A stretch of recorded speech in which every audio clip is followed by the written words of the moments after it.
You're welcome to our COVID-19 segment where we give you updates on developments of coronavirus and its impact on the global, African and Nigerian economy. Here are the following updates we have at the moment. At the global level, the confirmed cases are 3,622,189 with 250,863 deaths with 1,179,246 recoveries. In Africa, confirmed cases are 46,580 with 1,827 deaths and 15,378 recoveries.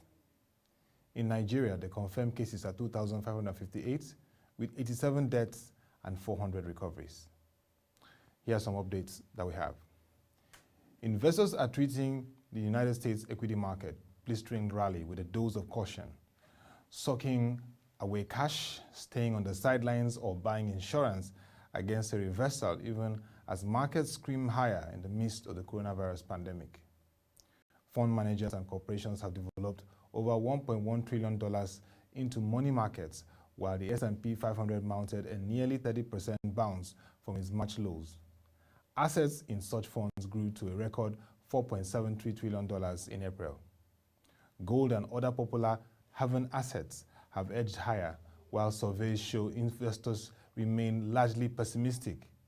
And Berkshire Hathaway CEO Warren Buffett, famous for buying on the cheap in past crises, revealed over the weekend that the firm had sold its entire position in 4 U.S. airline companies and not made any new purchases during the sell-off.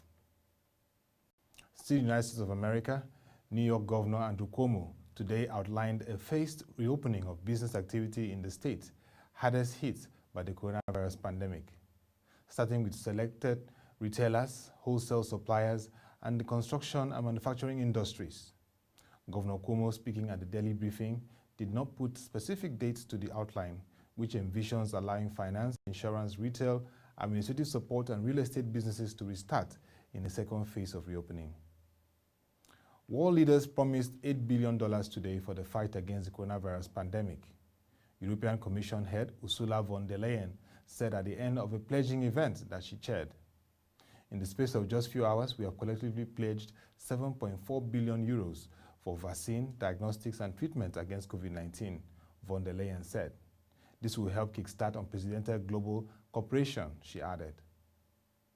In Germany, Chancellor Angela Merkel today said Germany will contribute 525 million euros to a global fundraising push to search for vaccines and for a treatment for the novel coronavirus. According to her, we will contribute 525 million euros directly to this pledging conference, and we will also continue our obligations for global health overall with around 1.3 billion euros, Merkel said.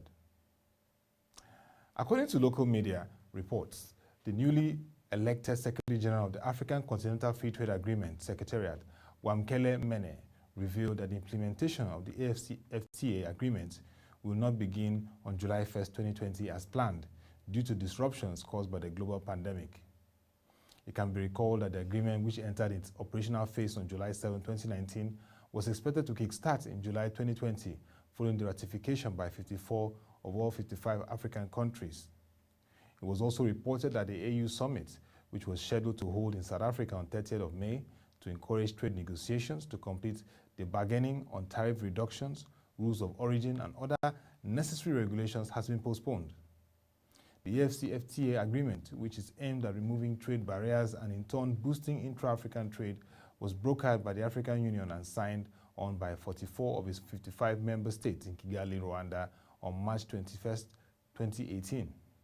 President Muhammadu Buhari in July 2019, after initially withdrawing assent, signed the agreement at the 12th extraordinary session of the Assembly of the African Union in Niger Republic. The agreement requires members to remove tariffs from 90% of goods traded, allowing free access to commodities, goods, and services across the continent. According to the International Monetary Fund, the elimination of tariffs could boost trade in Africa by 15 to 25% in the medium term.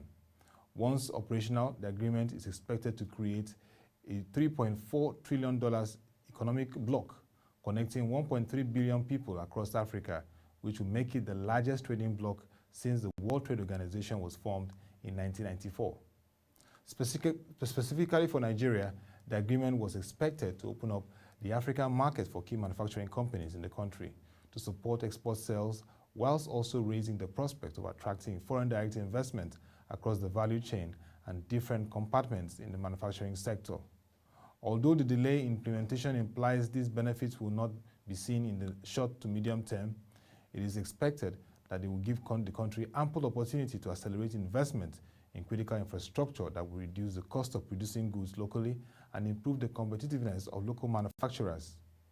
In his view, African countries with the requisite infrastructure needed for large-scale manufacturing activities will be better placed to attract foreign capital from multinational companies who are seeking to establish manufacturing hubs in Africa to take advantage of economies of scale as well as the benefit associated with the absence of regional taxes made possible by the AfCFTA.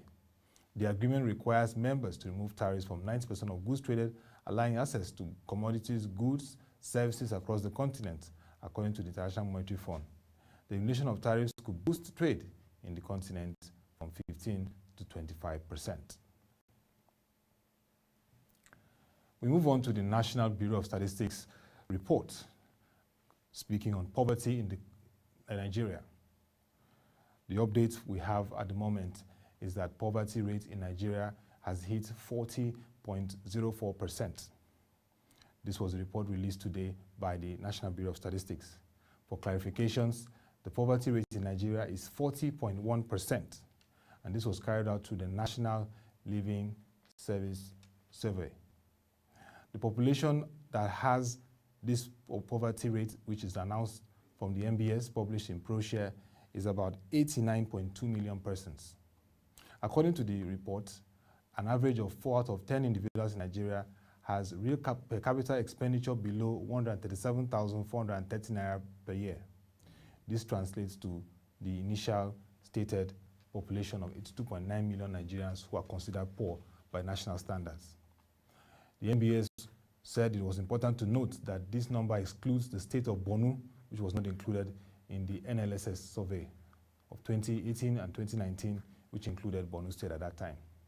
The sample was not representative of the whole state since only households from accessible, safe-to-visit areas only were interviewed. Thus, the Borno sample is considered non-random and non-representative. From the analysis, the top 5 states with a high poverty rate include Sokoto, 87.73%, Taraba, 87.72%, Jigawa, 87.02%, Adamawa, 75.41%, Zamfara, 73.98%. Also, the states with the lowest poverty rates are Lagos, 4.50%, Delta, 6.02%, Osun, 8.52%, Ogun, 9.32%, and Oyo, 9.83%. Just to give you updates on the inequality rate, the total is 35.13%, while in terms of rural inequality is 32.77%, and urban is 35.13%. Plateau has the highest inequality rate from the report with 40.2%, while Zamfara has 23.4%. We'll continue to give you updates from this poverty and inequality report just released by the National Bureau of Statistics as implication on Nigeria's economy. But for the records, it's 40.1%, while 89.2 million people in Nigeria now classified as poor. And that'll be all for tonight's COVID-19 updates. You can visit our website, www.proshareng.com, to get more news stories and updates from our sites. Also, ProShare, Nigeria's leading financial information hub, has packaged for you a platform that gives you credible and reliable data on the implications of the COVID-19 on the global and Nigerian economy. Log on to www.proshareng.com/COVID-19 and you'll get all those updates. You can also follow our social media platforms showing on the screen for other updates that you need at this time.